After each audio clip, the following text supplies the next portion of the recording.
यतो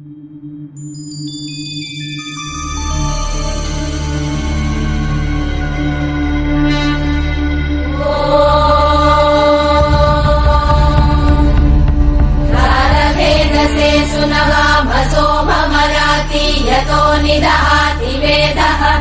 स नः पर्षदति दुर्गाणि विश्वानावेव सिन्धुम् दुरिताद्यग्निः तामग्निवर्णाम् तपसा ज्वलन्तीम् भैरोचनीम् कर्मफलेषु जुष्टाम्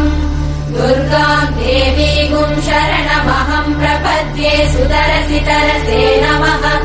अग्ने त्वम् पारयानव्यो अस्मान् स्वस्तिभिरति दुर्गाणि विश्वा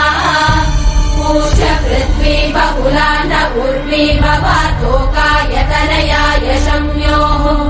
विश्वानि नो दुर्गः जातवेदः सिन्धुन्न नावा दुरितातिवर्षि अग्ने अत्रिवन्मनसा गृहाणोऽस्माकम् बोध्यभिता तनूना पृतनाजितगुम् सहमानमुग्रमग्निगुम् भुवेम परमात् सदस्तात् स नः पर्षदति दुर्गाणि विश्वाक्षामद्देवो अतिदुरिताद्यग्निः प्रत्नोषिकमेत्य